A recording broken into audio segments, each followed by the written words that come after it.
లైఫ్లో క్లారిటీ లేకపోవడం వల్ల ఇన్ఫీరియారిటీ కాంప్లెక్స్. డెసిషన్ తీసుకోవాల్సినప్పుడు పక్కన నడిపైన డిపెండ్ అవ్వటం.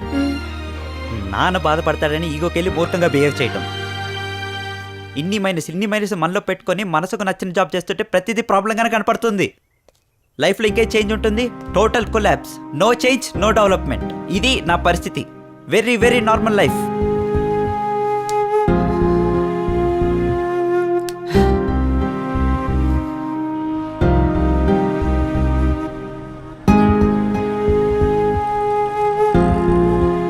ఇవన్నీ బ్రేక్ చేయాలని చిన్నప్పటి నుంచి ఒక్కలా డ్రీమ్. అప్పుడప్పుడు మనసులో మైండ్లో అలా వచ్చేళ్తూ ఉంటుంది. దీన్ని రీచ్ అయితే బాంచెత్ లైఫ్ ఎంత కలర్ఫుల్గా ఉంటుంది తెలుసా? గులగుల గులగుల. అరే ఏంట్రా ఇది? ఓకే ఓకే ఓకే ఈశ్వర్ గారు ఈ విషయాల్లో చాలా క్లారిటీ మాట్లాడాడు. అప్పుడు అనిపించింది వీడికైనా మైండ్ దొబ్బిందా అని. ఇప్పుడు అనిపిస్తుంది వాడు 100% కరెక్ట్ అని. ఇది కాదు లైఫ్ అంటే, ఇంకేదో ఉంది. దాన్ని వెతుక్కుంటూ ట్రావెల్ చేస్తూ వెళ్ళాలి. అదే వాడు చేస్తుంది. ఫుల్ ఫోకస్తో. అరే అన్నయ్య కూల్ రా, ఇంకా రిలాక్స్ అవ్వు. ఎందుకో చిన్నప్పటి నుంచి వాడేం చెప్పినా వెంటనే అర్థమయ్యేది కాదు, తర్వాత అర్థమయ్యేది. ఆకలి, నిద్ర, నేచర్, లాజిక్స్ కరెక్ట్. ఇప్పుడే కాదు, ఎప్పుడు వాడే కరెక్ట్. వాడే కరెక్ట్. వాడే కరెక్ట్. వాడే కరెక్ట్.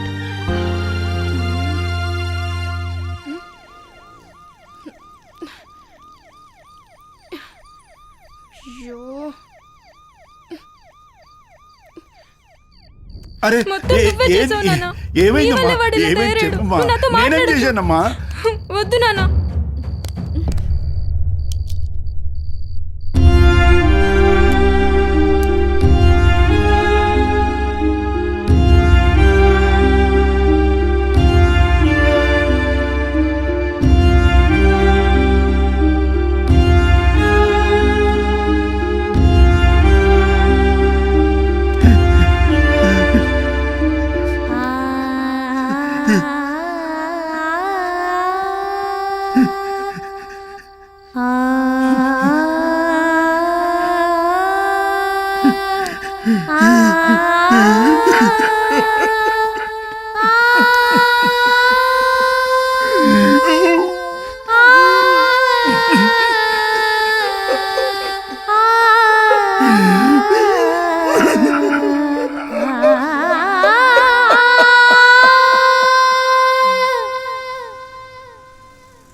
കേരള കുട്ടി എന്താ പറയും తిరువనంతపురం పోరే కప్ప కంజే సూపరే.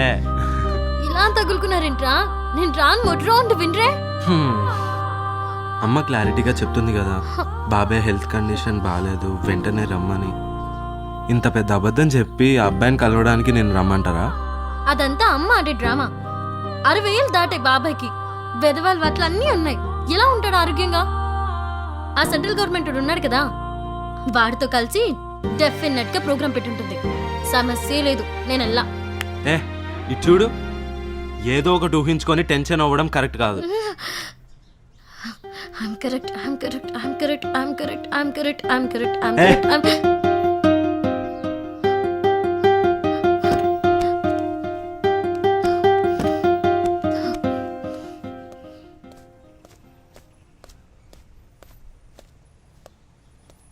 కొడతావా? మరి ఎన్నిసార్లు చెప్పినా వినకపోతే ఏం చేయాలి? బుజ్జగించాలి.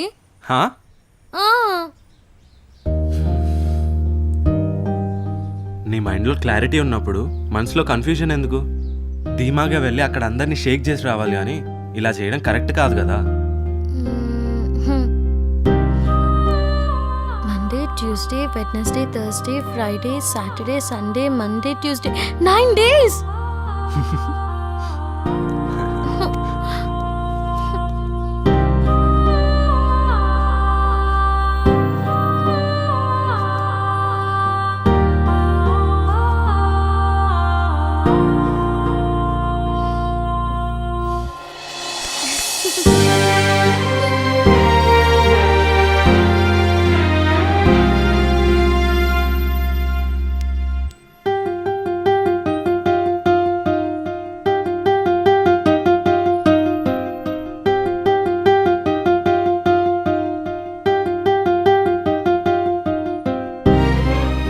గవర్నమెంట్ జాబ్ కన్నా నువ్వే గొప్పడు అవ్వాలి. నువ్వు గొప్పడు అవ్వాలి, గొప్పడు అవ్వాలి, గొప్పడు అవ్వాలి, గొప్పడు అవ్వాలి, గొప్పడు అవ్వాలి, గొప్పడు అవ్వాలి.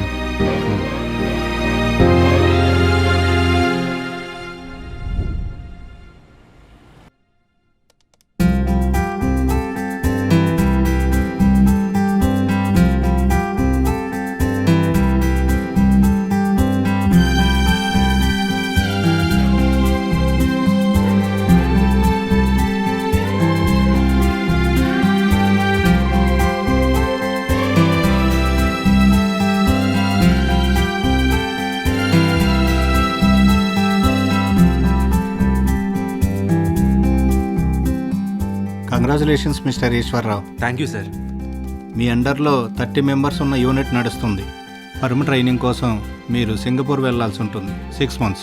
Sure sir. Thank you. All the best. Thank you sir.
అరే తనకు కాల్ చేయమని చెప్పా కదరా నీకు.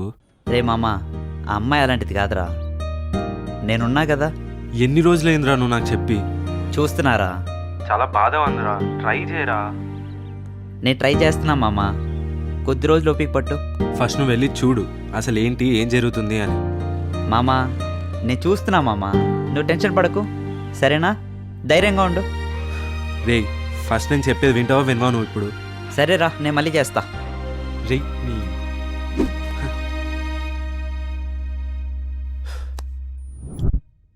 అరే ఇన్ని రోజులు కాల్ చేయకుండా ఉండదురా తను. నువ్వు ఫోన్ చేయకరా నాకు. ఒకసారి కనుక్కోవచ్చు కదా ఎందుకు ఏమైంది అని. నేను ఆల్రెడీ మంచిని పంపించారా, ఇన్నిసార్లు ఫోన్ చేయకరా నాకు.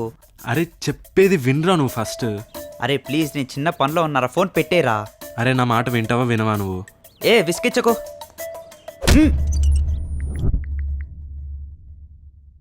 అరే ఎక్కడుందిరా తను? చాలా మిస్ అవుతున్నా తన్ని. ఎక్కడుందో కనుక్కో, ఏదో ఒకటి చెయ్యిరా. ఏయ్ ఆ పిల్ల బాగా షార్పు, పైగా కరాటే స్టూడెంట్. తన్నే రకం కానీ తన్నించుకునే రకం కాదు. నువ్వు ఫుల్ లాగా థింక్ చేయకు, నేను చూసుకుంటా అన్నా కదా. నువ్వు ఫోన్ పెట్టే.